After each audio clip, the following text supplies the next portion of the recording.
चलिए बच्चों आगे चलते हैं। किसी ऑब्जेक्ट की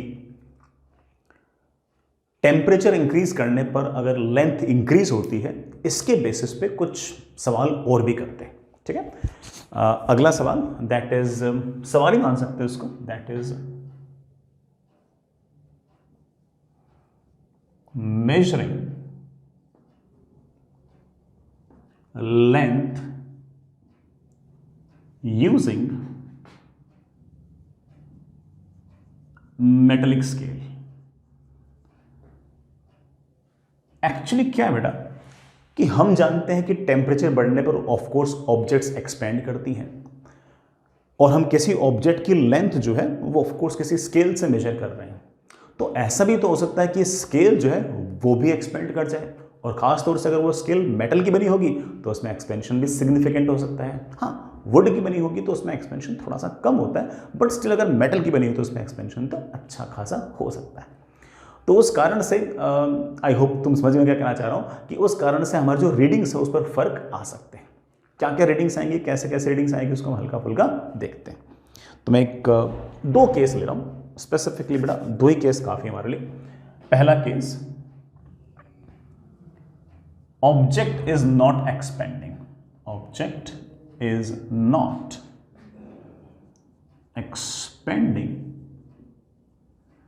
बड़ा ऑब्जेक्ट है वो एक्सपेंड नहीं कर रही है, उसका अल्फा 0 है, बट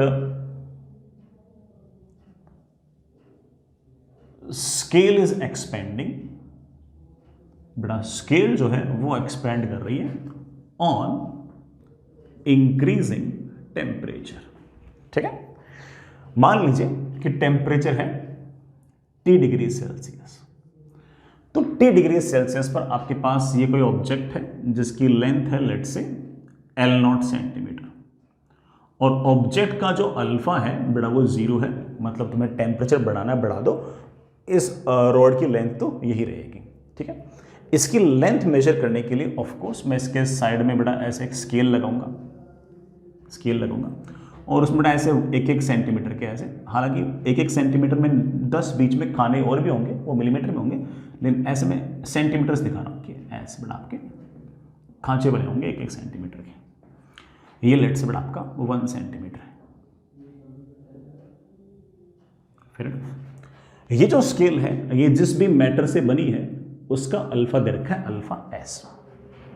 ठीक है बच्चों, जैसे ही आपका अच्छा हाँ, अब ऑब्जेक्ट की लेंथ है L0 सेंटीमीटर, और उसको हमने स्केल के साथ लगा के देख लिया, तो हमने देखा कि स्केल के 1-1 सेंटीमीटर जो है वो बड़ा चलते चलते, मतलब 1-1 सेंटीमीटर जो है वो इस तरह से लगातार 1 सेंटीमीटर, 2 सेंटीमीटर, 3, 4, 5, 6, 7, 8 ऐसे कंपेरेटिवली देख लिया। और लेट से 1-1 सेंटीमीटर के जो 12 ब्रैकेट्स हैं वो मान लीजिए कि इस रोड की लेंथ के बराबर है। तुमने कह दिया कि इस रोड की जो लेंथ है वो 12 सेंटीमीटर है कि नहीं? ऐसे ही करते हैं कंपेरिजन। तो इसकी जो रीडिंग होगी शुरुआत के अंदर, उस रीडिंग को आप बड़े आराम से कह सकते हो कि हमने एक तरह से कंपैरिजन कर रखा है। एक्चुअल लेंथ बेटा आपकी L0 centimetre divide by her bracket की जो लेंथ है वो आपकी सेट, तो आपकी पहली वाली रीडिंग आ गई एक तरह से L0। ठीक, अब मैंने टेम्परेचर T से बढ़ाकर T plus delta T degree Celsius कर दिया। अगर आप टेम्परेचर बढ़ा दोगे तो रॉड की लेंथ तो उतनी रहेगी, रॉड की लेंथ पर कोई फर्क नहीं पड़ेगा, क्योंकि रॉड का तो अल्फा, जो रॉड पड़ी ना उसका अल्फा तो 0 है। लेकिन स्केल जो है उसका अब 1 सेंटीमीटर नहीं रहेगा, बल्कि उसका 1 सेंटीमीटर जो है वो 1 सेंटीमीटर से ज्यादा हो जाएगा। दैट इज 1 सेंटीमीटर डैश लिख दो बेटा, and this 1 centimetre dash is of course actual length थी 1 centimetre into 1 plus alpha of scale into delta T. Object की लेंथ तो नहीं बढ़ी है, लेकिन उसकी रीडिंग घट जाएगी। ऑब्जेक्ट जो है ना आपकी, जो एक्चुअल जो रॉड है उसकी लेंथ पर कोई फर्क नहीं पड़ा है, लेकिन रीडिंग घट जाएगी टेम्परेचर बढ़ने पे। सर रीडिंग कैसे घट जाएगी? बड़ा स्केल बड़ा हो जाएगा। पहले अगर मान लीजिए कि 12 ब्रैकेट जो थे वो मिलकर रॉड की लेंथ के बराबर हो पा रहे थे, अब ऐसा हो सकता है कि 12 से कम जो ब्रैकेट्स हैं वही रॉड की लेंथ के बराबर हो जाए, क्योंकि अब जो आपकी स्केल है उसके ब्रैकेट जो है, उसका पूरा जो खांचा है उसकी लेंथ अब 1 सेंटीमीटर नहीं है, 1 सेंटीमीटर से ज्यादा है। तो नई वाली जो रीडिंग होगी बेटा ऐसा हो सकता है कि थोड़ी सी कम आए। सर नई वाली रीडिंग आएगी कितनी? नई वाली रीडिंग आएगी लेंथ, ऑब्जेक्ट की लेंथ तो बेटा अब भी L0 सेंटीमीटर है, लेकिन इसका कंपैरिजन किससे है? अब बेटा इसका कंपैरिजन है नए वाले 1 सेंटीमीटर से। नया वाला जो 1 सेंटीमीटर है वो है पुराना वाला 1 centimetre into 1 plus alpha of scale into delta T.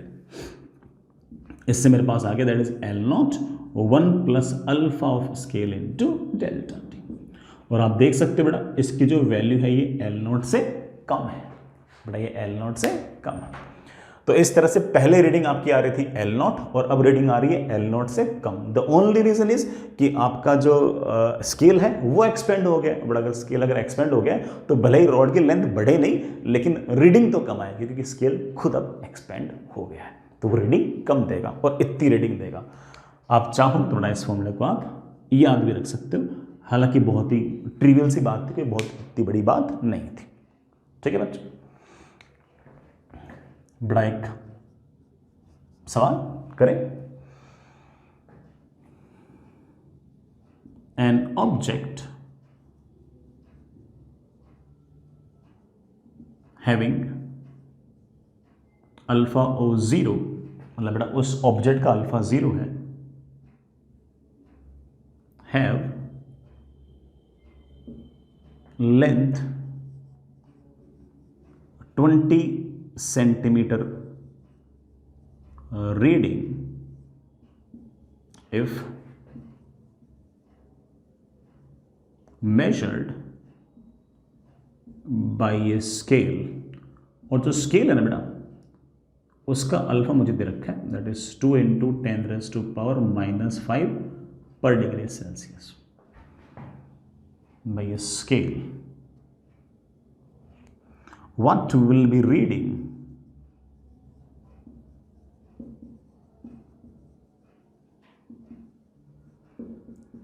if temperature increases by 20 degree Celsius? बेटा 20 डिग्री सेल्सियस टेम्परेचर बढ़ा दो तो रीडिंग क्या होगी, सोचना पड़ेगा बेटा। ऑब्जेक्ट की लेंथ पर कोई चेंज नहीं आएगा। ऑब्जेक्ट की लेंथ पहले ही 20 सेंटीमीटर थी, अब भी 20 सेंटीमीटर है, लेकिन स्केल जो है ना उसकी लेंथ बढ़ गई है, और अगर उसकी लेंथ बढ़ गई है तो ऑब्वियस बात है बेटा अब वो 20 सेंटीमीटर से कम रीडिंग दिखाएगा। सर नई रीडिंग आएगी कितनी? बेटा नई रीडिंग आएगी पुरानी वाली reading that is 20 centimetre divided by 1 plus alpha of scale. Alpha of scale is 2 into 10⁻⁻⁵ into delta T. Delta T मतलब इंक्रीज इन टेम्परेचर। बेटा increase in temperature is 20 degree Celsius. बेटा degree Celsius cancel, that is 20 centimetre upon 1 plus 4 into 10⁻⁻⁴। ये बड़ा एक तरह से आपका answer है। मैं स्कोर सिंप्लीफाई भी कर सकता हूँ, बट मैं स्कोर सिंप्लीफाई कर सकता हूँ। आप चाहो तो इसको ऐसे डिवाइड भी कर सकते हो, लेकिन आप एक तरीके से और इसको मैनेज भी कर सकते हो। आप इसे लिख सकते हो 20 सेंटीमीटर इंटू 1 प्लस 4 इंटू 10⁻⁻⁴ की पावर -1। बेटा मैंने आपको लास्ट क्लास के अंदर एक छोटा सा एक बाइनोमियल अप्रोक्सीमेशन सिखाया था। मैंने आपको ये सिखाया था कि आप 1 प्लस x⁻n को 1 प्लस nx लिख सकते हो अगर x जो है वो 1 के सामने बहुत छोटा है।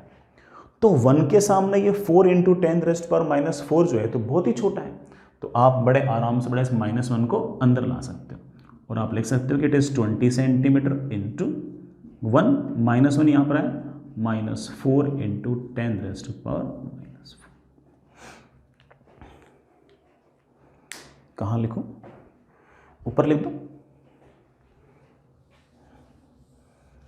चलिए बेटा आपका आंसर आ गया, दैट इज नई वाली reading is nearly after of course approximations 20 centimetre 1 minus बड़ा 4 into 10⁻⁻⁴ I think that is 0.0004 that is 20 centimetre into 0.9996।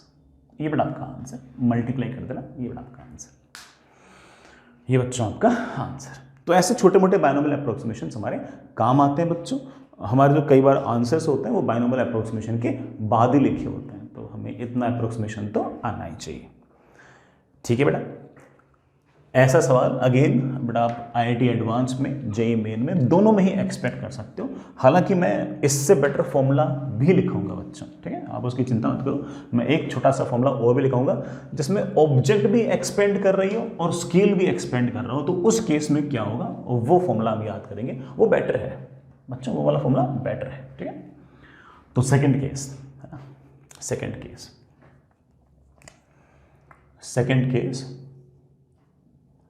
If both object and scale, बेटा तुम ऑब्जेक्ट और स्केल लिखना, मैं तो ओ एंड एस ही लिख रहा हूं। If both object and scale are expanding, बेटा अगर दोनों ऑब्जेक्ट और स्केल अगर एक्सपेंड कर रही है तो क्या होगा। तो मान लीजिए कि बेटा T डिग्री सेल्सियस पे तो ये रही आपकी ऑब्जेक्ट, बेटा कोई रॉड टाइप है, उसकी लेंथ है L0 और इस ऑब्जेक्ट का बेटा अल्फा है अल्फा ओ। इस बार अल्फा ओ 0 नहीं है। ठीक है, इसको हम मेजर कर रहे हैं एक स्केल से कंपैरिजन कर रहे हैं एक तरीके से।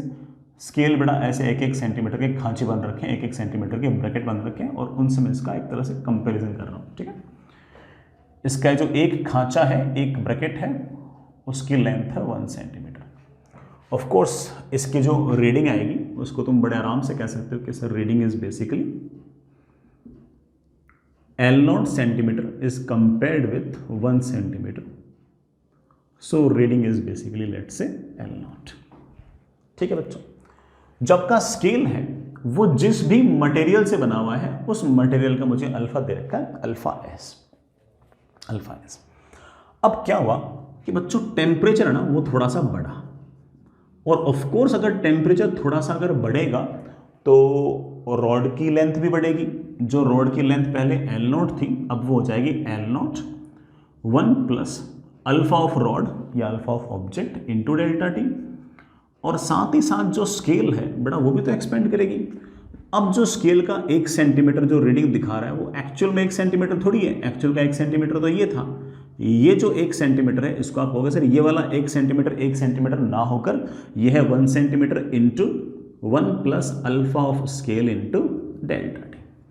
अब आप इस लेंथ का कंपेरिजन कर रहे हो इस 1 सेंटीमीटर से, इस नए वाले 1 सेंटीमीटर से, तो मैं बड़े आराम से कह सकता हूं कि नई वाली जो रीडिंग आएगी दैट विल बी नई वाली length L0 1 plus alpha O delta T divide by नया वाला 1 centimetre that is 1 into 1 plus alpha S delta T. लो बच्चों आपके पास बढ़िया फॉर्मूला आ गया। चाहो तो बेटा आप इसे याद रख सकते हो कि रीडिंग का फॉर्मूला आ गया L0 1 plus alpha of object into delta E और 1 plus alpha of scale into delta T.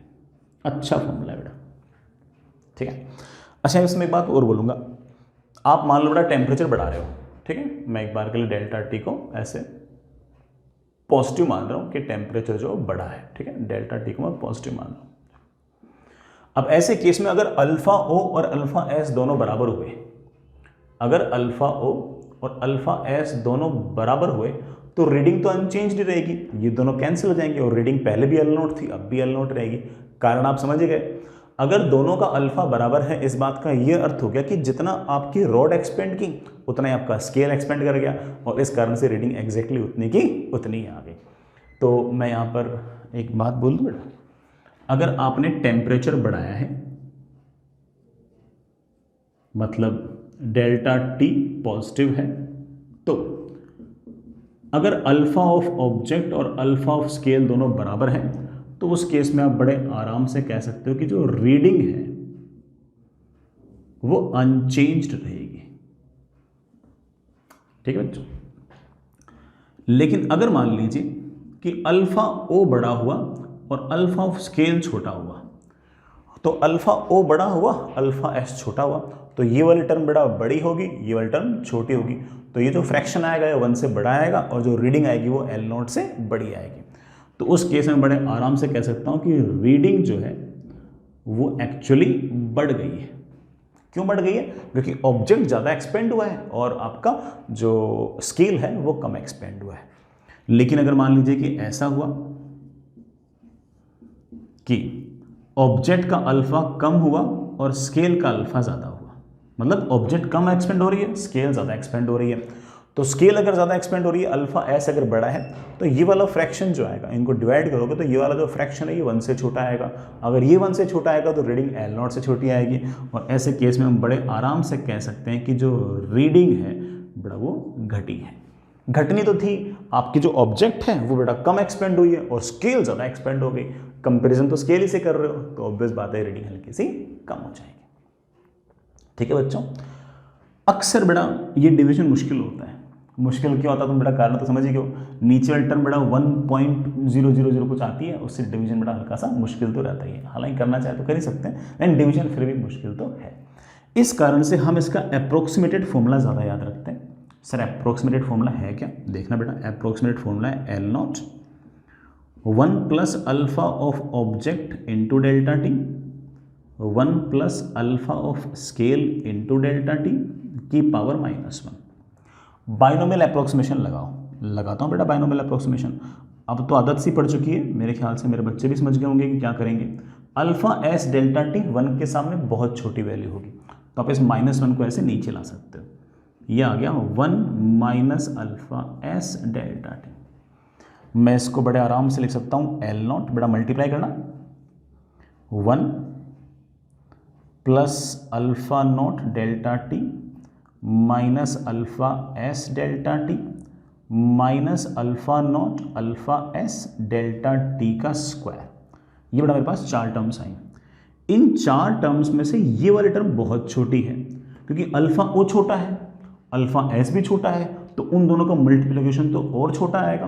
तो हम चाहें तो बड़ा इसको नेग्लेक्ट कर सकते हैं और हमारे पास एक फॉर्मूला बन जाएगा। मैं उस फॉर्मूले को यहाँ लिख दूँ, फॉर्मूला बन जाएगा L0 1 plus alpha O minus alpha S into delta T. ये बेटा मेरे पास एक फॉर्मूला बन गया। तो बहुत सारी बुक्स में ये वाले फॉर्मूले के बजाय ये वाला फॉर्मूला दिया रहता है और बच्चों को पसंद भी होता है। The reason is very obvious बेटा, ये वाला डिवीजन हल्का सा मुश्किल काम है, ये डिवीजन कोई आसान काम थोड़ी है, ये बेटा थोड़ा सा इजी पड़ता है। तो बच्चों को मोस्टली ये वाला फॉर्मूला ज़्यादा पसंद होता है। मैं भी इसके आगे रिमेंबर लिख रहा हूँ, हालांकि बेटा मैं इसके आगे भी रिमेंबर लिख देता हूँ। आपको एग्जैक्टली पता होना चाहिए कि इससे ही ये आया है ना, आपको बड़ा पूरी कैलकुलेशन करने की जरूरत नहीं है। आप लोग तो याद रखो कि हाँ फाइनल रिजल्ट ये है। ठीक है बच्चों, नॉट दैट टफ है कि नहीं बेटा, नॉट दैट टफ। आगे चलिए नेक्स्ट।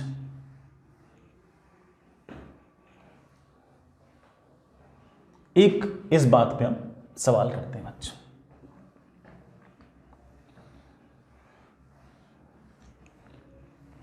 इसी बात पे बेटा एक छोटा सा सवाल करते हैं। फॉर्मूला बेस्ड ही है, कोई बहुत बड़ा टफ सवाल है नहीं। सुनिएगा,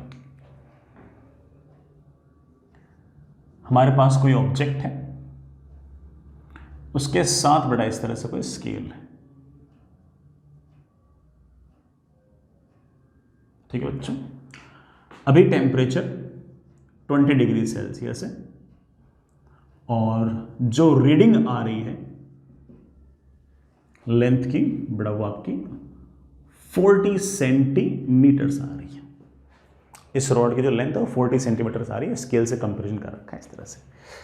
ठीक है बेटा, जो ऑब्जेक्ट है उसका अल्फा मुझे दे रखा है, दैट इज 5 × 10⁻⁻⁴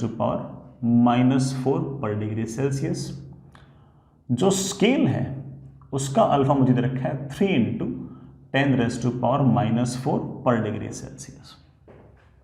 ठीक है बच्चों, what will be the reading at 40 degree Celsius temperature. बेटा 40 डिग्री सेल्सियस टेम्परेचर पर कितनी आपकी रीडिंग होगी? इतना तो तय है कि रीडिंग जो होगी वो 40 सेंटीमीटर से ज़्यादा होगी, क्योंकि ऑब्जेक्ट का अल्फा ज़्यादा है, स्केल का अल्फा कम है। तो ऑब्जेक्ट ज़्यादा एक्सपेंड होगी, स्केल कम एक्सपेंड होगी, तो रीडिंग बेटा 40 सेंटीमीटर से तो ज़्यादा आएगी।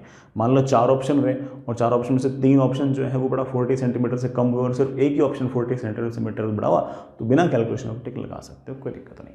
लेकिन बेटा हम तो वैसे भी प्रैक्टिस करने के मूड में, हम तो उसी तरह से करेंगे सवाल, ठीक। हम क्या कहें बेटा, नई वाली रीडिंग क्या आएगी, तो आप कहोगे सर नई वाली रीडिंग आएगी पुरानी वाली reading into 1 plus alpha of object that is 5 into 10⁻⁻⁴ into delta T. बेटा what is delta T, 20 degree Celsius upon 1 plus alpha of scale that is 3 into 10⁻⁻⁴ into delta T. Actual calculation तो ये है, लेकिन हम जानते हैं कि इससे डिवीजन थोड़ा सा भारी पड़ेगा। मैं इसे ऐसे लिख सकता हूँ दैट इज 40 सेंटीमीटर, बड़ा डायरेक्ट लिख दूँ, into 1 plus alpha S minus alpha O, बड़ा दैट इज 2 इंटू 10⁻⁻⁴ इंटू 20। मैंने बड़ा सीधा लिख दिया, ये टर्म क्या आ गई, this is basically your alpha O minus alpha S, that is 40 centimetre into 1 plus 4 into 10⁻⁻3, that is 40 centimetre into 1.004। ठीक तो बेटा, बड़ा ठीक है, ये आपका आंसर। बड़ा मल्टीप्लाई तो करते रहना, ये आपका आंसर बेटा। तो नई वाली रीडिंग आप देख ही पा रहे हो, पुरानी वाला जो रीडिंग थी उससे तो ज़्यादा ही आई है, ज़्यादा आनी भी चाहिए, ये हमारी एक्सपेक्टेशन थी भी। ठीक है बच्चों, आगे चलिए बेटा। नेक्स्ट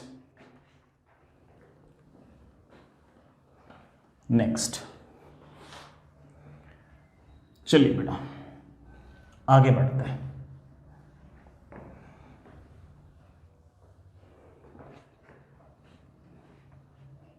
आगे बढ़े। नेक्स्ट इज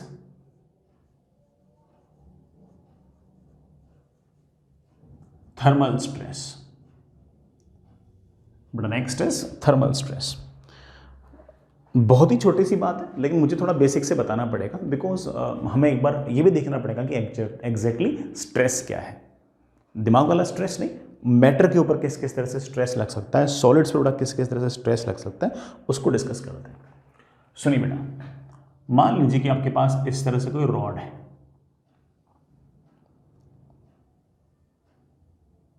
बेटा इस तरह से कोई रॉड है, ठीक है बच्चों। इस रॉड का क्रॉस सेक्शनल एरिया लेट से आपके पास ए है और इसकी लेंथ प्यारे बच्चों लेट से आपके पास एल है। आपने फोर्स लगाकर खींचा ऐसे इधर की तरफ एफ से, खींचा इधर की तरफ एफ से, आपने ऐसे ऐसे फोर्स लगाकर रॉड की लंबाई को बढ़ा दिया, खींचकर, टेम्परेचर से नहीं, खींचकर आपने रॉड की लेंथ को बढ़ा दिया। और पहले जो इस रॉड की लंबाई एल थी वो लेट से बेटा बढ़कर एल प्लस डेल्टा एल हो गई।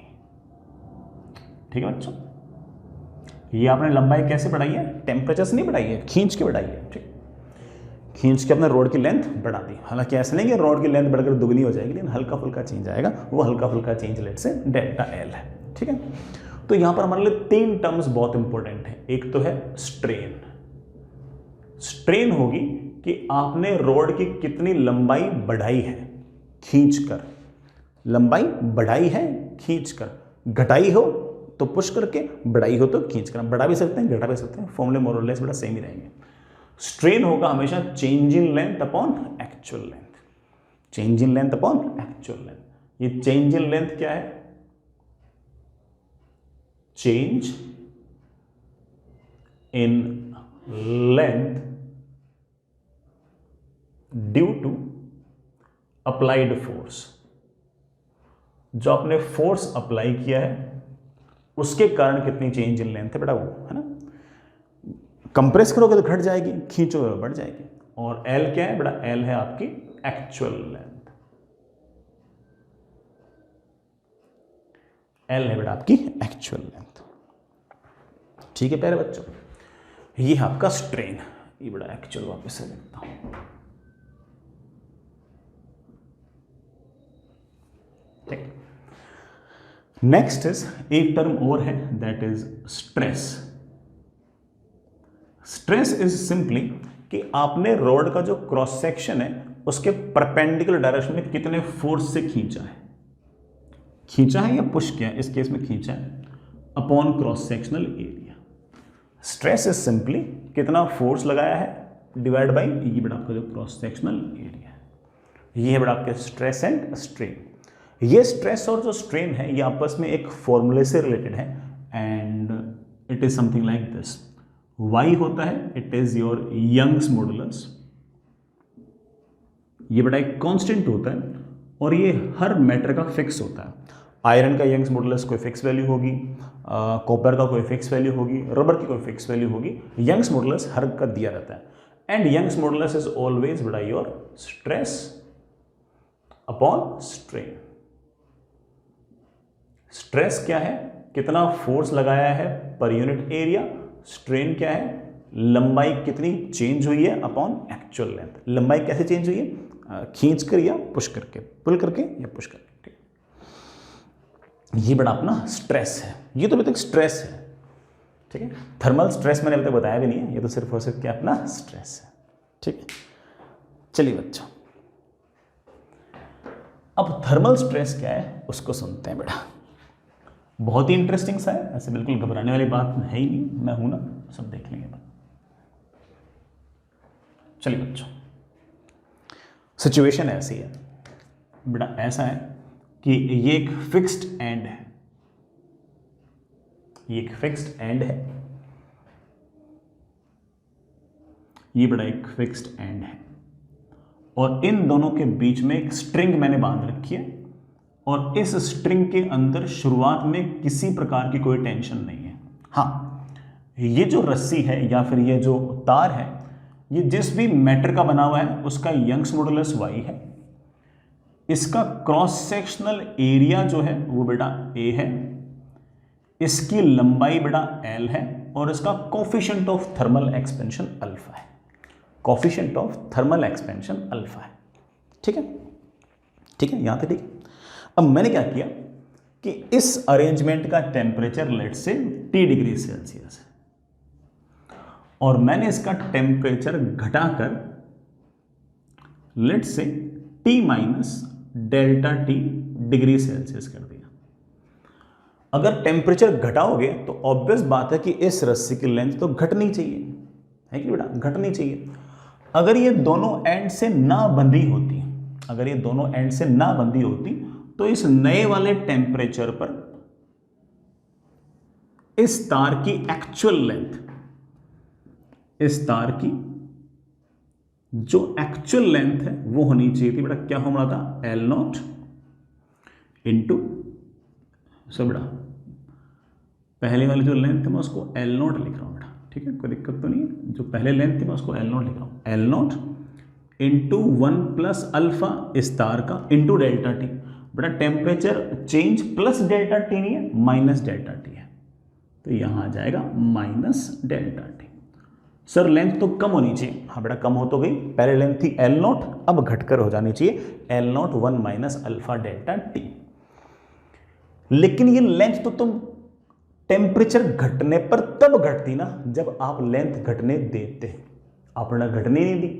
सर हमने कैसे नहीं घटने दी, बेटा तूने तो इस रस्सी के या फिर इस बेटा वायर के दोनों एंड को फिक्स कर रखा है, तो जैसे जैसे टेम्परेचर घटेगा, अगर ये फिक्स्ड एंड पर नहीं बंधी होती तो बेटा जो आपकी जो ये वायर है ये कंप्रेस होता कंप्रेस होता कंप्रेस होता, लेकिन तूने दोनों एंड पर बांध रखा है, तो जैसे ये कंप्रेस होने लगेगा वैसे ही ऑफ कोर्स ये जो तार के दोनों एंड्स हैं ये वॉल को खींचेंगे अंदर की तरफ, by action reaction pair wall इनको खींचेगी बाहर की तरफ, और वॉल जो है वो ऑफ कोर्स इसकी लेंथ को चेंज होने नहीं देगी।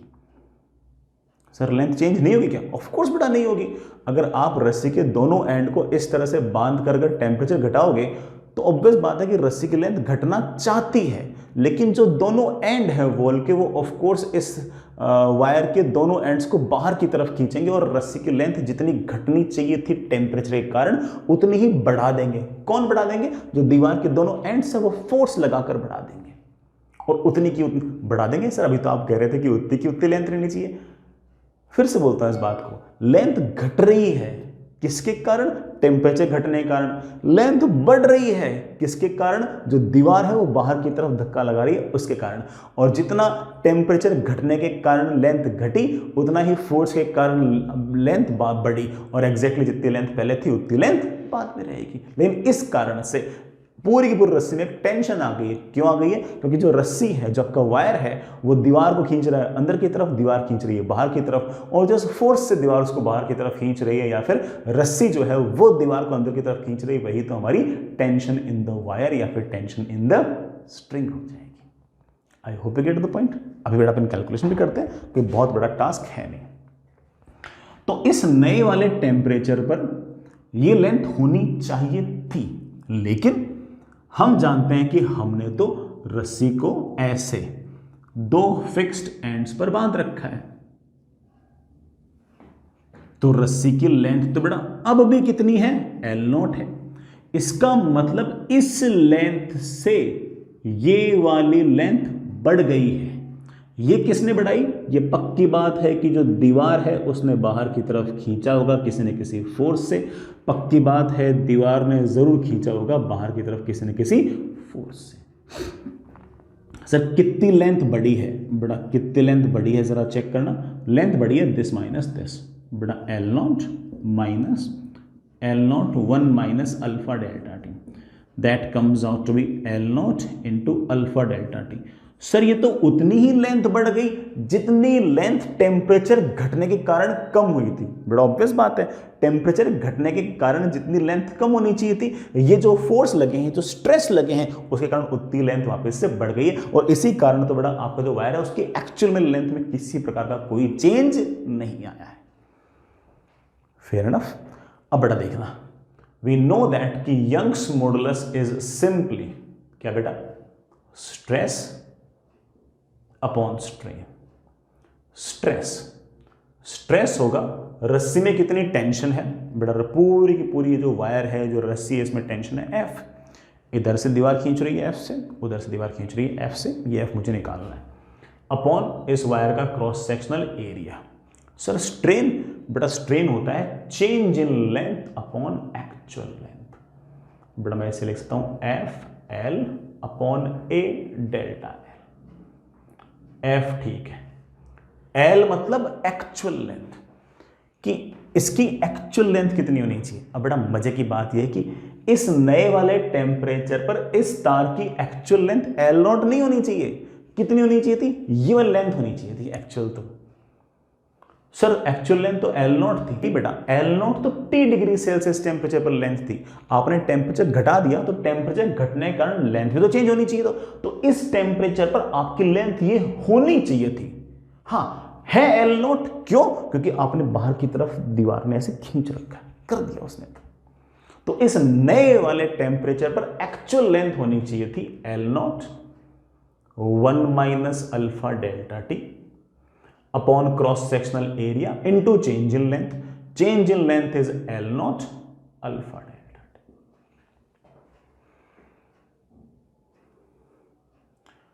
L0 बड़ा हुआ कैंसिल, ये आपका यंग्स मॉडुलस। आप इससे बड़े आराम से कह सकते हो कि टेंशन इन वायर और स्ट्रिंग इज F की बड़ा वैल्यू आ गई है Y A alpha delta T upon 1 minus alpha delta T. अगर आप याद करना चाहो तो याद कर सकते हो कि रस्सी के अंदर इतनी टेंशन आ गई है Y A alpha delta T upon 1 minus alpha delta T. एक बात और बेटा, ये जो अल्फा डेल्टा टी है इसकी वैल्यू अक्सर 1 के सामने बहुत बहुत छोटी होती है। उस केस में आप बड़े आराम से कह सकते हो कि टेंशन की वैल्यू आ गई है Y A alpha delta T. ये बड़ा वाई है, टेंशन आ गया बड़ा Y A alpha delta T. I really hope बेटा वाली बात तुम समझ गए हो। हालांकि अगर किसी बच्चे ने एक्चुअल लेंथ में अगर L0 1 minus alpha delta T के बजाय सिर्फ L0 रखा होता ना तो ये आंसर और जल्दी आ जाता, लेकिन मैं हम कोई कॉन्सेप्चुअल मिस्टेक नहीं करना चाह रहे थे, इसलिए बेटा मैंने ढंग से आपको बताया। अदरवाइज L0 लिखते ना तो बेटा ये आंसर थोड़ा सा और जल्दी आता, लेकिन L0 है नहीं बेटा, इस नए वाले टेम्परेचर पर एक्चुअल लेंथ है तो इसकी L0 1 minus alpha delta T ही। ठीक है, ये आपका बेटा टेंशन आ गया। हो सके तो बेटा इस बात को याद भी रखें, ये बेटा आपकी टेंशन, रस्सी में ये बेटा आपकी टेंशन। अच्छा फॉर्मूला है बेटा, याद रखें इसका। चलिए बेटा आगे चले। नेक्स्ट इज, मैं तुमसे बढ़िया सवाल पूछता हूं बेटा, मैं आपसे एक अच्छा सवाल पूछ रहा हूं, है ना। आपको थोड़ा दिमाग लगाना पड़ेगा, जस्ट ऐसे फॉर्मूला बेस्ड सवाल नहीं है, मैं पहले बोल दूं, जस्ट फॉर्मूला बेस्ड सवाल नहीं है, दिमाग लगाओगे तभी जाके बेटा सवाल बन पाएगा। आपके पास बेटा ये फिक्स्ड एंड, ये आपके पास बेटा फिक्स्ड एंड, यही मेरे पास बेटा एक रस्सी है या फिर वायर है जिसका यंग्स मॉडुलस मुझे दे रखा है 2 × 10⁻11। बड़ा यंग्स मॉडुलस की यूनिट होती है न्यूटन पर मीटर स्क्वायर। ठीक है बच्चों, शुरुआत में रस्सी के अंदर किसी प्रकार की कोई टेंशन नहीं थी, बड़ा रस्सी थोड़ी सी स्लैक टाइप की सी, जस्ट टॉट बोलते ना, बस यहां से तक इस तरह से बांध रखी है, टेंशन वेंशन फिलहाल नहीं है। और फिर शुरुआत में बेटा आपका जो टेम्परेचर है वो 30 डिग्री सेल्सियस है। इस तार का जो अल्फा है बेटा मुझे गिवन है, बेटा तार का अल्फा हमें गिवन है, इट इज 3 × 10⁻⁻5 पर डिग्री सेल्सियस। ठीक है बच्चों, इस तार की डेंसिटी भी गिवन है बेटा, मास पर यूनिट वॉल्यूम, इस तार की डेंसिटी भी आपको गिवन है बेटा। तार की जो डेंसिटी है it is let's say 5 × 10⁻⁴ kg पर मीट्रिक क्यूब, ये इसकी डेंसिटी है। अब मैंने क्या किया कि 30 डिग्री सेल्सियस पर रस्सी के अंदर किसी प्रकार की कोई टेंशन नहीं है, मैंने टेम्परेचर घटाया पूरे सिस्टम का। At 30 degree Celsius there is no tension in wire. If temperature decreases to 20 degree Celsius, बड़ा टेम्परेचर 30 से घटकर कितना हो गया 20, temperature decreases to 20 degree Celsius, what will be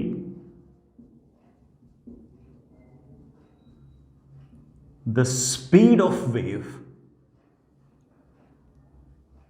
on the wire? लो बेटा थोड़ा अलग ही सवाल आ गया बेटा, आई होप आप कर सकते हो। इस पूरे तार का अगर टेम्परेचर मतलब पूरे सराउंडिंग का टेम्परेचर अगर मैं 30 से घटाकर अगर 20 डिग्री सेल्सियस कर दूं, तो उसके बाद अगर मैं इस तार पर कोई वेव भेजूं, wave on string of course, तो उस वेव की वेलोसिटी क्या होगी बेटा, ये सवाल है। देखने में ऐसा लगता है कि हाँ दो चैप्टर के सवालों को मिक्स कर दिया है, हाँ बेटा कर दिया है। ऐसे सवाल ऑफ कोर्स IIT एडवांस में पूछते भी हैं और इस तरह के सवाल ऑफ कोर्स हमसे होते भी हैं, हमें कोई दिक्कत होगी इस तरह के सवालों में। अभी कर देंगे, बिल्कुल कर देंगे। वेव की वेलोसिटी कितनी होगी, वेव की बेटा वेलोसिटी होगी √of tension upon mu. Sir tension तो है ही नहीं बेटा, टेंशन नहीं है 20 डिग्री सेल्सियस, सॉरी टेंशन नहीं है 30 डिग्री सेल्सियस पे, 20 डिग्री सेल्सियस पर तो ये तार स्क्वीज होना चाहेगा, लेकिन दोनों एंड से बंधा हुआ है तो दोनों एंड इसको बाहर की तरफ खींचेंगे, और बाहर की तरफ जिस फोर्स से खींचेंगे वही फोर्स तुम्हारा टेंशन है। और उस टेंशन का फॉर्मूला मेरे बच्चे याद करके बैठे ना, क्या था formula, YA alpha delta T upon mu. Sir सवाल में y दिया हुआ है, दिख रहा है सर मुझे, अल्फा दिया हुआ है मुझे सर, डेल्टा टी भी 10 डिग्री सेल्सियस सर पता है, लेकिन ये ए नहीं दिया हुआ सर, क्रॉस सेक्शनल एरिया तो सर हमने दिया ही नहीं बेटा, इसने आपको म्यू भी नहीं दिया। जरा सोचो कि ये ए बाई म्यू या फिर म्यू बाई ए क्या है। म्यू क्या होता है? मास पर यूनिट लेंथ, याद तो बच्चे, अपॉन एरिया, मास per unit length upon area. अरे यार ये तो मास पर यूनिट वॉल्यूम हो गया, ये है mass per unit length upon area, length into area बड़ा क्या होता है? वॉल्यूम, तो ये तो डेंसिटी हो गई। तो ये जो म्यू अपॉन ए लिखा हुआ है इसको हम बड़े प्यार से रो लिख सकते हैं। क्या लिख सकते हैं बेटा? रो लिख सकते हैं। बन गया अपना काम। अब तो सिर्फ और सिर्फ वैल्यूज पटकनी है, बट अपना आंसर आ जाएगा। वाई कितना है? 2 × 10⁻11। अल्फा कितना बेटा?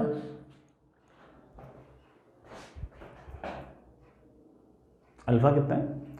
3 × 10⁻⁻5। बेटा टेम्परेचर कितना चेंज हुआ? 10 अपॉन रो। बेटा रो कहाँ गया? 5 × 10⁻4।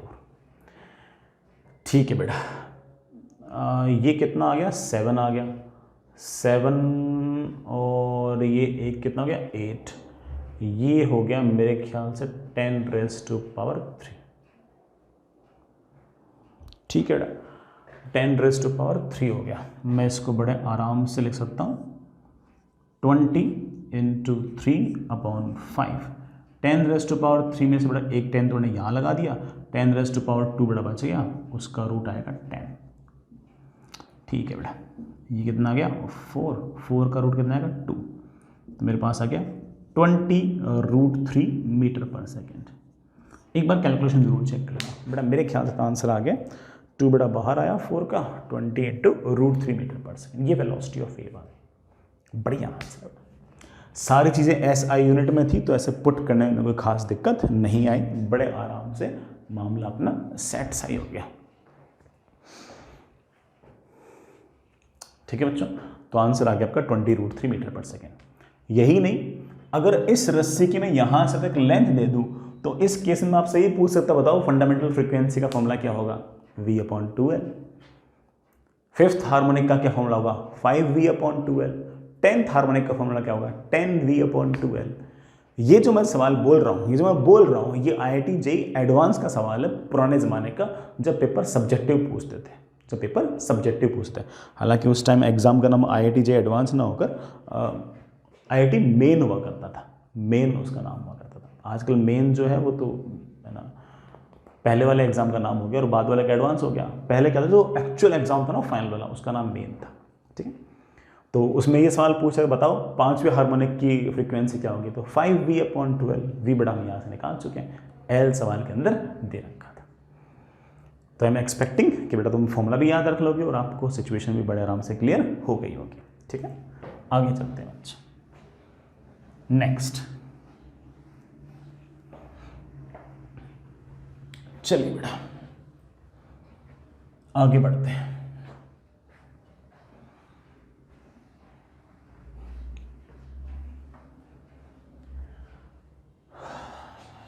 चलिए बेटा एक छोटा सा सवाल और।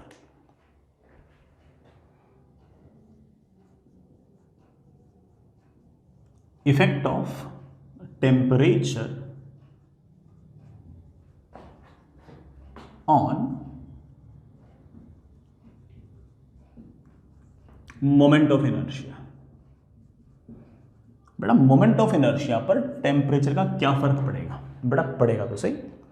क्यों सर, मास बढ़ जाएगा क्या? अरे नहीं, टेम्परेचर बढ़ाने से बड़ा मास थोड़ी बढ़ता है, लेकिन टेम्परेचर बढ़ाने पर हमारी ऑब्जेक्ट एक्सपेंड तो करेगी, और अगर हमारी ऑब्जेक्ट अगर टेम्परेचर बढ़ाने पर एक्सपेंड करेगी तो मुझे ऐसा लगता है कि मास जो है ना वो एक्सिस से थोड़ा सा दूर जाएगा, और अगर मास अगर एक्सिस से हल्का सा भी अगर दूर गया तो ऑफकोर्स बड़ा मोमेंट ऑफ इनर्शिया तो बढ़ेगा।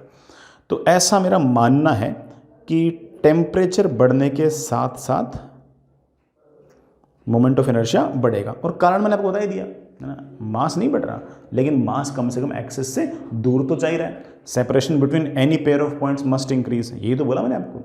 तो ऐसे केस में मोमेंट ऑफ इनर्शिया बेटा बढ़ेगा। कैसे बढ़ेगा, क्या फॉर्मूला है देखिएगा।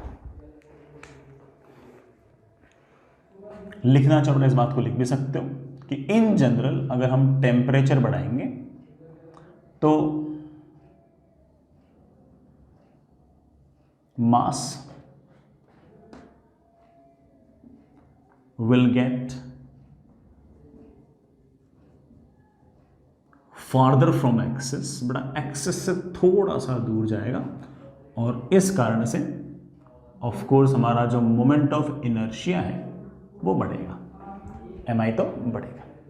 जैसे सर क्या फॉर्मूला है, लेट्स से बड़ा आपके पास ये कोई ऑब्जेक्ट है इस तरह से, ये इसकी कोई फिक्स्ड एक्सिस है और किसी टेम्परेचर T डिग्री सेल्सियस पर let's say moment of inertia है I नॉट।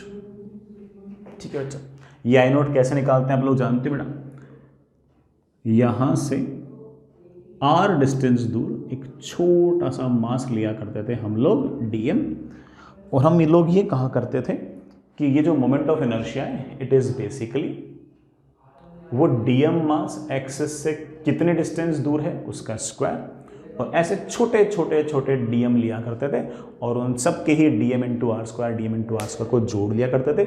जोड़ना ऑब्वियसली मीन्स इंटीग्रेशन। ये हमारा मोमेंट ऑफ इनर्शिया हुआ करता था। I hope you remember the definition. आगे चलते हैं बेटा। जैसे ही टेम्परेचर बढ़ा और मान लीजिए टेम्परेचर बढ़कर हुआ T plus delta T degree Celsius, और इस टेम्परेचर पर ऑफ कोर्स इस ऑब्जेक्ट का बेटा कुछ ना कुछ अल्फा दे रखा होगा आपको। अल्फा मतलब बेटा कोफिशिएंट ऑफ लीनियर एक्सपेंशन। तो ऐसे केस में एक्सिस तो फिक्स्ड है, ठीक है। ऐसे केस में ये जो dm मास है ये ऑफ कोर्स बेटा यहां से थोड़ा सा दूर चला जाएगा, ये dm मास यहां कहीं चला जाएगा एंड लेट्स से बेटा this separation is r dash. नया वाला जो मोमेंट ऑफ इनर्शिया आएगा let's say it is I, उसको बड़े आराम से लिख सकता हूं कि ये dm mass multiplied by axis से कितना दूर है r डैश का स्क्वायर, ऑफ कोर्स इसका इंटीग्रेशन। ये dm मास तो उतना ही है लेकिन r डैश को बड़े आराम से लिख सकता हूं। जो पहले सेपरेशन r था वो बड़ा r डैश हो गया। r और r डैश के बीच में क्या रिलेशन है वो आप जानते हो। यू कैन से कि r dash is basically r into 1 plus alpha delta t का स्क्वायर। अब बेटा हम इस इंटीग्रेशन से है ना इस 1 प्लस अल्फा डेल्टा t के स्क्वायर को तो बाहर निकाल लेते हैं। सर क्यों निकाल लेते हैं बाहर? बेटा इसलिए बाहर निकाल लेते हैं क्योंकि चाहे dm मास यहाँ हो चाहे यहाँ हो चाहे यहाँ हो चाहे यहाँ हो चाहे, सबका मटेरियल तो सेम ही है। सबका मटेरियल सेम है तो अल्फा तो किसकी प्रॉपर्टी होती है? मटेरियल की प्रॉपर्टी होती है, तो वो तो बेटा हर जगह सेम ही आएगी। इस इंटीग्रेशन dm r स्क्वायर को हम पहले से पहचानते हैं। अरे तो पुराना वाला मोमेंट ऑफ इनर्शिया है, तो आप कह सकते हो कि नया वाला मोमेंट ऑफ इनर्शिया आ गया है 1 प्लस अल्फा डेल्टा t का स्क्वायर टाइम्स पुराना वाला मोमेंट ऑफ इनर्शिया। ये बड़ा आपका फॉर्मूला है। हालांकि अक्सर ये याद नहीं रखते बच्चे तो बड़ा ये याद रखते हैं कि सर मैं इसको लिख सकता हूँ I is equals to I naught 1 plus alpha delta t का स्क्वायर। अल्फा डेल्टा t अक्सर 1 के सामने बहुत छोटी होती है। अक्सर अगर बड़ी हुई तो ठीक है स्क्वायर कर ही देंगे, कोई दिक्कत नहीं अपन को, लेकिन अक्सर आपका अल्फा डेल्टा t जो होता है बेटा ये 1 के सामने बहुत बहुत छोटा होता है। उस केस में आप अपना बाइनोमियल अप्रोक्सीमेशन लगा सकते हो और आप कह सकते हो कि नया वाला मोमेंट ऑफ इनर्शिया आएगा पुराना वाला moment of inertia into 1 plus बेटा 2 को नीचे ले आओ 2 टाइम्स अल्फा डेल्टा t। ये आपका बेटा नया वाला मोमेंट ऑफ इनर्शिया। कितना मोमेंट ऑफ इनर्शिया बढ़ गया तो आप कह सकते हो sir delta I that will be I minus I not that is I not into 2 alpha delta t। इतना मोमेंट ऑफ इनर्शिया आपका बढ़ गया है, इंक्रीज हो गया। वेरी इजी, कुछ नहीं इसमें तो। बहुत आसान है। बट अगेन बेटा मैं पहले इस बात को बोल दूं कि मैं थर्मल एक्सपेंशन पढ़ाई ही इस तरह से रहा हूँ कि ना मुझे ऐसा लगता है कि इसके IIT एडवांस में सवाल थोड़े से ज़्यादा पूछते हैं, भले ही चैप्टर छोटा हो लेकिन मेरे ख्याल से बहुत ज़्यादा सवाल इसके पूछते हैं, इसलिए मैं बहुत इत्मीनान से इसको पढ़ा रहा हूँ। हर केस हर सिचुएशन मैं बिल्कुल खोल के रख रहा हूँ आपके सामने कि जिससे आपको कोई भी चीज़ नई जैसी नज़र ना आए। ठीक है, आपको लगे कि हाँ यार मैं सारे के सारे काम इसमें निपटा सकता हूँ। ठीक है, आई होप बेटा इस बात को समझ गए होंगे। आगे चलते हैं।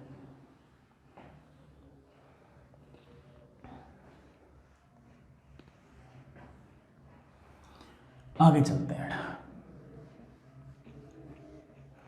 एक सवाल लिखिए बेटा।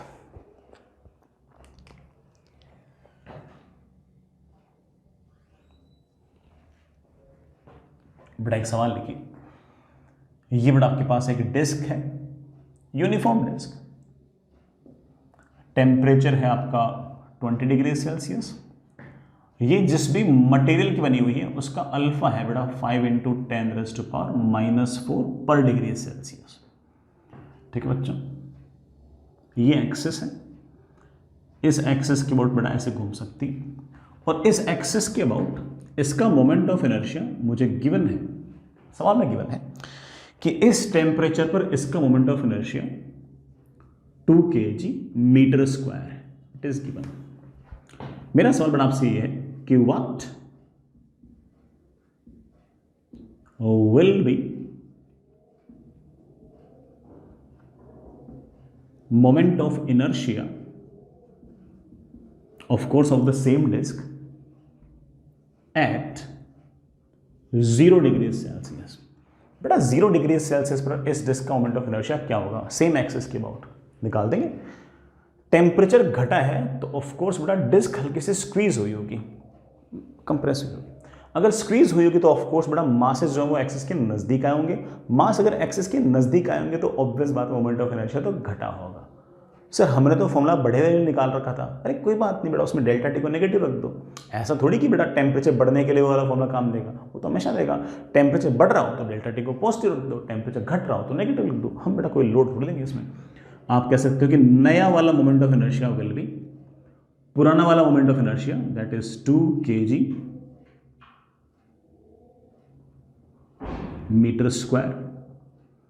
into 1 plus 2 times alpha.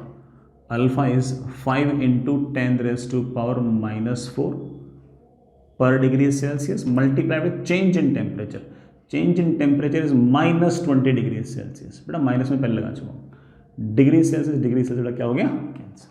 ये आपका नया वाला मोमेंट ऑफ इनर्शिया है, that comes out to be 2 kg/m²। 1 minus बेटा कितना हो गया,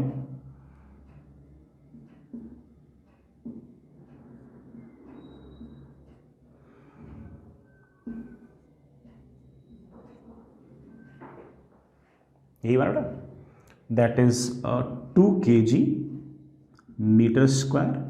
into 0.98। बेटा कर लेना मल्टीप्लाई, बेटा मेरे ख्याल से 1.96 kg/m² आ गया। यह आ गया बेटा आपका नया वाला मोमेंट ऑफ इनर्शिया। फिर ना आसान सा काम था बेटा, कोई बहुत बड़ा टास्क नहीं था, बहुत ही आसान से ही बात थी। आगे चलिए बच्चों, हम काफ़ी टाइम से बेटा सिर्फ और सिर्फ लेंथ का जो इंक्रीमेंट है ना उसी को देख रहे हैं।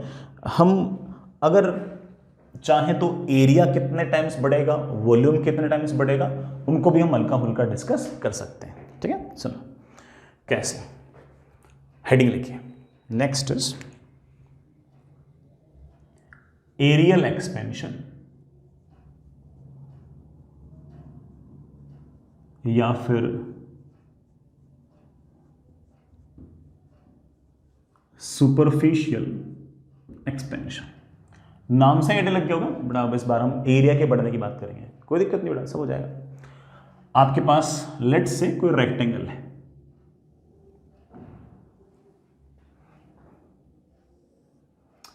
लेंथ है L0 बेटा, विड्थ है B0।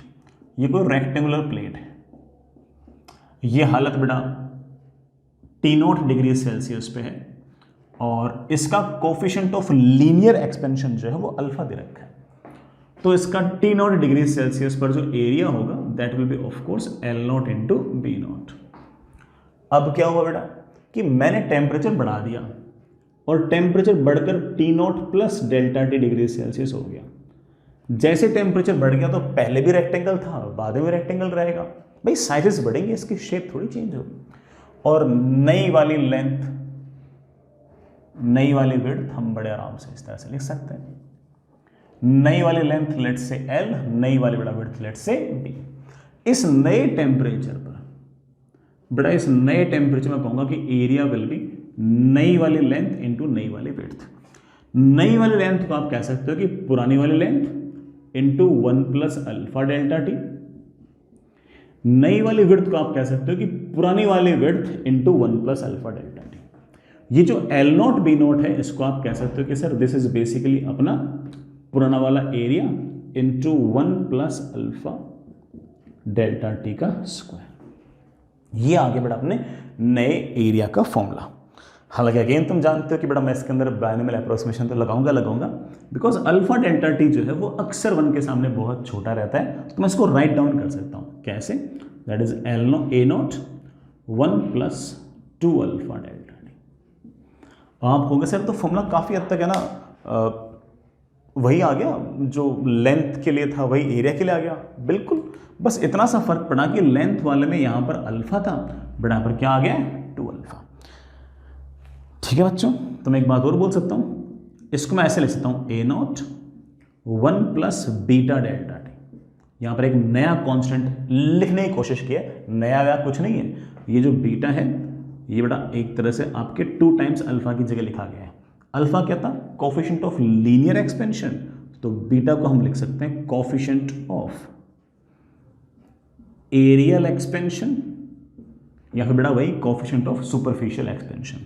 इसकी यूनिट क्या होगी, ऑफ कोर्स जो अल्फा की यूनिट बेटा इसकी बीटा की unit that is 1 upon degree Celsius. बेटा ये इसकी यूनिट है। इसकी डायमेंशन क्या होगी बेटा 1 अपॉन टेम्परेचर होगी तो k की पावर -1। वही सब बात है, सेम बात है। तो बीटा कुछ नया नहीं है, बीटा जो है वो सिर्फ और सिर्फ आपका एक तरह से 2 टाइम्स अल्फा है, उससे ज़्यादा इसकी कोई औकात नहीं है।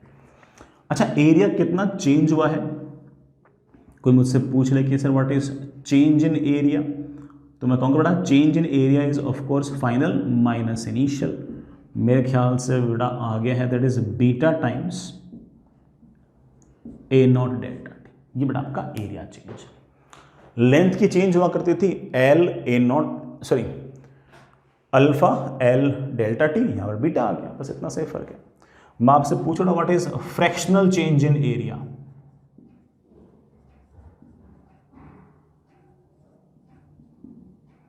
अगर मैं आपसे पूछ रहा फ्रैक्शनल चेंज इन एरिया क्या होगा, आप बोलो sir change in area upon actual area.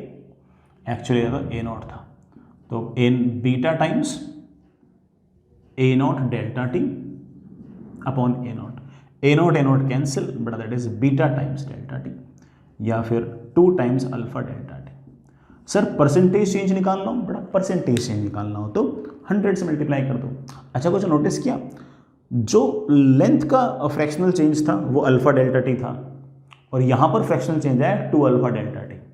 तो इसका मतलब ये हुआ कि अगर लेंथ 1% बढ़ी तो एरिया 1% नहीं बढ़ेगा, 2% बढ़ेगा।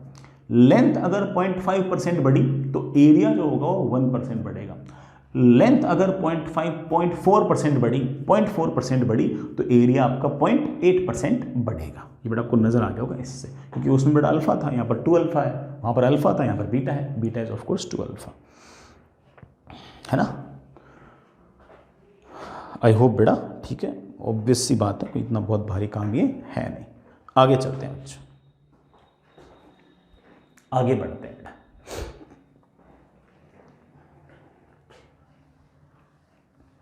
ये तो आपके वॉल्यूम की बात हो,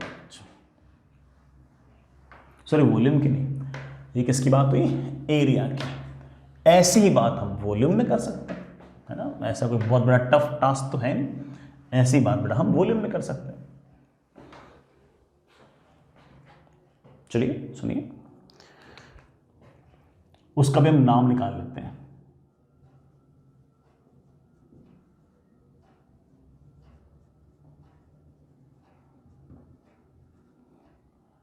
वॉल्यूमेट्रिक एक्सपेंशन।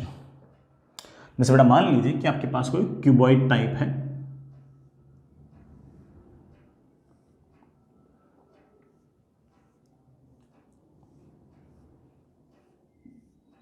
ठीक है, length L0, width B0, height H0, और ये जिस भी मैटर का बना हुआ है उसका कोफिशिएंट ऑफ लीनियर एक्सपेंशन मुझे अल्फा गिवन है, कोफिशिएंट ऑफ लीनियर एक्सपेंशन मुझे अल्फा गिवन है, ठीक है। तो इस टेम्परेचर पर, T डिग्री सेल्सियस टेम्परेचर पर इसके वॉल्यूम को मैं बड़े आराम से लिख सकता हूं कि that is L0, B0, H0, है कि नहीं। सिस्टम का टेम्परेचर बढ़ा, सिस्टम का टेम्परेचर अगर बढ़ा तो ऑफ कोर्स वॉल्यूम भी बढ़ेगा, नया वाला वॉल्यूम आएगा, नई वाली लेंथ, नई वाली विड्थ और नई वाली हाइट। नई वाली लेंथ को आप बड़े आराम से कह सकते हो कि सर दिस इज बेसिकली पुरानी वाली length into 1 plus alpha delta T. नई वाली विड्थ को आप कह सकते हो कि पुरानी वाली width into 1 plus alpha delta T. नई वाली हाइट को आप कह सकते हो कि पुरानी वाली height into 1 plus alpha delta T. ये जो L0, B0, H0 लिखा हुआ है ये तो देखा देखा लग रहा है। हाँ बोलोगे हाँ सर बिल्कुल देखा देखा लग रहा है, ये तो हमारा वॉल्यूम ही तो है जो एक्चुअल था। तो आप कह सकते हो कि सर नया वाला volume is basically actual volume, मतलब पुराना वाला volume, into 1 plus alpha delta T की पावर 3। ये हमारा आंसर है। Now comes the famous binomial approximation जो हम बार बार करते आए हैं, और हम कहेंगे कि it can be written as नया वाला वॉल्यूम इज पुराना वाला volume into 1 plus 3 alpha delta T. अरे यार ये फॉर्मूला तो बेटा वापस से वही आ गया जो लेंथ के लिए फॉर्मूला था, मोर और लेस बेटा वही एरिया के लिए, वही वॉल्यूम के लिए। बस लेंथ में यहाँ पर अल्फा था, एरिया में यहाँ पर 2 अल्फा था, और वॉल्यूम में यहाँ पर 3 अल्फा है, और कोई बहुत बड़ा इतना इश्यू है नहीं। तो ऐसे में मैं आपसे कहूँ कि इसका एक नाम निकाल दो, तो मेरे ख्याल से इसका नाम कर दो, तुम भी कर दोगे, है कि नहीं, कर दोगे ना। इसको आप लिख सकते हो V0 1 plus gamma delta T. Gamma बेटा किसकी जगह बोला है हमने, 3 अल्फा।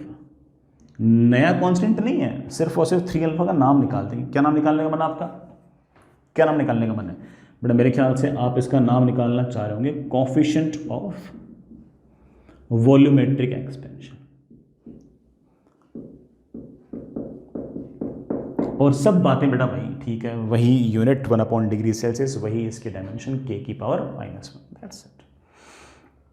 अच्छा बेटा एक बात और, हमारा जो अल्फा है, बीटा है और जो गामा है उसका रेशियो तो नजर आ गया ना, 1:2:3। अल्फा बीटा और गामा का जो रेशियो बेटा वो 1:2:3। अच्छा इसमें मैं आपसे पूछूँ what is change in volume, कितना वॉल्यूम बढ़ा है, इंक्रीज हुआ है, तो कर ही दोगे आप। Change in volume is of course final volume minus initial volume, that comes out to be gamma times V0 delta T. मैं आपसे बड़ा फ्रैक्शनल चेंज पूछ लूं कि वॉल्यूम में फ्रैक्शनल चेंज क्या आएगा। Fractional change is of course change in volume upon actual volume, that is gamma times V0 delta T upon V0। बड़ा V0 cancel, that comes out be gamma times delta T, या फिर बड़ा 3 times alpha delta T. ये जो fractional change है ये length के लिए अल्फा डेल्टा टी आया था, एरिया के लिए 2 अल्फा डेल्टा टी आया है, यहाँ पर 3 अल्फा डेल्टा टी आया है। क्या मतलब है इस बात का कि अगर किसी ऑब्जेक्ट को अगर आप टेम्परेचर इंक्रीज करते हो तो अगर लेंथ 1% बढ़ेगी तो एरिया 2% बढ़ेगा, तो वॉल्यूम 3% बढ़ेगा, ठीक है। लेंथ अगर 0.2% बढ़ेगी तो एरिया 0.4% बढ़ेगा, और ऑफ कोर्स वॉल्यूम 0.6% बढ़ेगा, ठीक है, ऐसा कह सकते हैं। तो ये एक तरह से आपके फ्रैक्शनल चेंजेस है। ऐसा कोई मुझे लगा नहीं कि कोई बहुत ही शानदार से फॉर्मूले आ गए हों, बहुत ही ट्रिवियल से फॉर्मूले हैं, कोई बड़ा इनसे बहुत बड़ा फर्क नहीं पड़ता, ठीक। मैं आपसे एक अच्छा सा सवाल पूछ रहा हूँ बेटा, प्यारा सा सवाल पूछ रहा हूँ, आराम से इत्मीनान से कीजिएगा, कोई जल्दबाजी नहीं।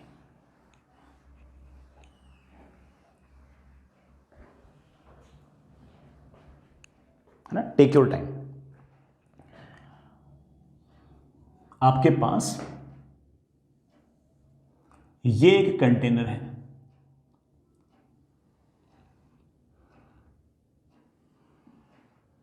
ये बड़ा एक कंटेनर है, इस कंटेनर का जो वॉल्यूम है बड़ा वो 1000 सेंटीमीटर क्यूब है, ठीक है पूरा।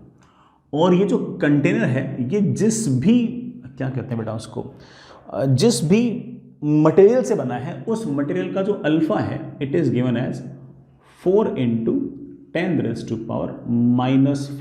पर डिग्री सेल्सियस। ठीक है बच्चों, इस कंटेनर को मैंने पूरा कंप्लीटली फिल कर दिया लिक्विड से, पूरा भर दिया, कंप्लीटली फिल्ड है। ये बड़ा कोई लिक्विड है और ये कंप्लीटली फिल्ड है, थोड़ी बहुत भी जगह नहीं छोड़ी, पूरा भर दिया अपन ने इसको। मतलब कंटेनर का वॉल्यूम अगर 1000 cc तो लिक्विड का वॉल्यूम भी 1000 अप द ब्रिंक्स, पूरा एकदम फुल। अच्छा, जो लिक्विड है ना इसका गामा गिवन है, लिक्विड का मुझे गामा गिवन है and it is given as 2 × 10⁻³ पर degree Celsius.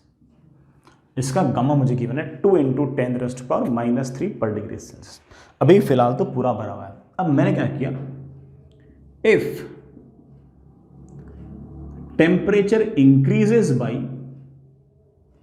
20 degree Celsius find the volume of liquid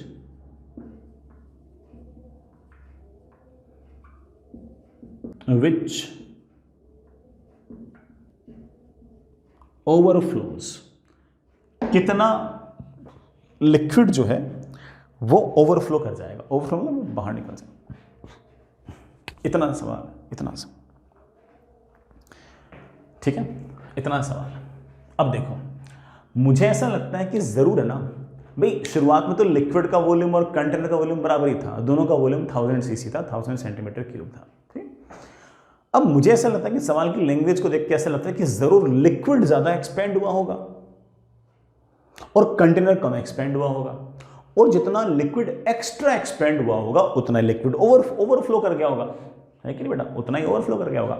जैसे मान लो कि ये 20 डिग्री सेल्सियस टेम्परेचर बढ़ाने पर लेट्स से मान लो कि लिक्विड जो है ना वो 3 सेंटीमीटर क्यूब उसका वॉल्यूम बढ़ गया और कंटेनर का वॉल्यूम भी 3 सेंटीमीटर क्यूब बढ़ गया, तो ऑफ कोर्स कोई लिक्विड बाहर निकलेगा ही नहीं। जितना वॉल्यूम आपके लिक्विड का बढ़ा उतना ही वॉल्यूम आपके कंटेनर का बढ़ गया। कंटेनर ने कहा कि भाई पानी बाहर जाने की जरूरत नहीं है, तेरा वॉल्यूम मेरा वॉल्यूम तो सेम है।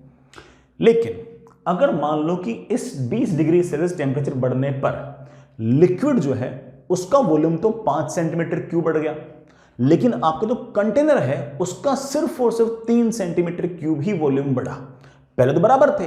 तो इसका मतलब अब लिक्विड का जो वॉल्यूम है वो कंटेनर के वॉल्यूम से 2 सेंटीमीटर क्यूब ज्यादा है, 5 - 3, और वो जो एक्स्ट्रा वॉल्यूम होगा, जो एक्स्ट्रा वॉल्यूम लिक्विड का बड़ा है एज कंपेयर टू कंटेनर, वो बड़ा बाहर निकल जाएगा, है कि नहीं।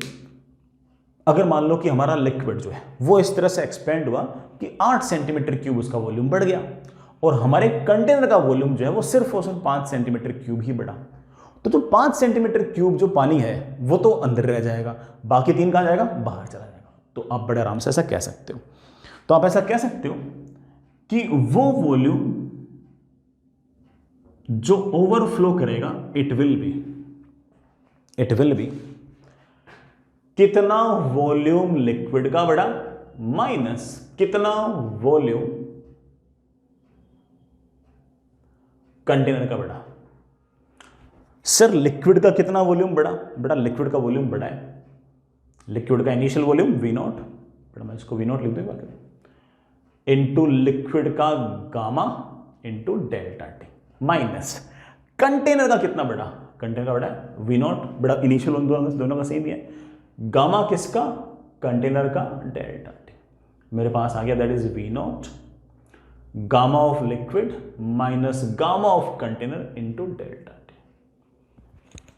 अब सिर्फ वैल्यूज रखनी बेटा, इतना सा काम बचा है। अच्छा ये बेटा सिर्फ वैल्यूज रखनी, वैल्यूज रख तो बेटा आंसर आ जाएगा। गामा ऑफ लिक्विड बेटा सवाल के अंदर दिया हुआ है, यूज कर लेना। सर कंटेनर का गामा तो नहीं दिया हुआ, कंटेनर का तो अल्फा दिया हुआ है, अरे बेटा कितना दिया था, -4 था शायद, मेरे से मिट गया। सर कंटेनर का तो अल्फा दिया हुआ है, अरे यार कंटेनर का अल्फा दिया हुआ तो कंटेनर का गामा भी तो जानता है कि that will be 3 times alpha.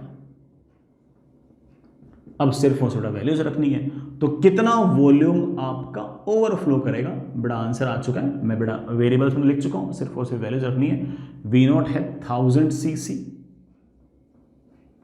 Gamma of liquid 2 × 10⁻³ minus 3 × 4 × 10⁻⁴, change in temperature is 10। तो वॉल्यूम जो ओवरफ्लो हुआ है that is 1000 cc into 2 × 10⁻³ into बेटा 1.2, 2 - 1.2 इज 0.8, 0.8 × 10⁻⁴ इंटू 10, 3 0 ये गए, 4 0 ये लड़ा, 0.8 cc आ गया होगा। 0.8 सेंटीमीटर क्यूब जो वॉल्यूम है वो लिक्विड का ओवरफ्लो कर जाएगा। वेन ऐसे ओवरफ्लो कर जाएगा मतलब इसमें से बाहर निकल जाएगा। ठीक है, बहुत ही लॉजिकल सा एक्सप्लेनेशन था, ऐसे कोई बहुत ही भारी बात इसमें नहीं थी, डूएबल सी बात थी। I hope you get the point. आगे चल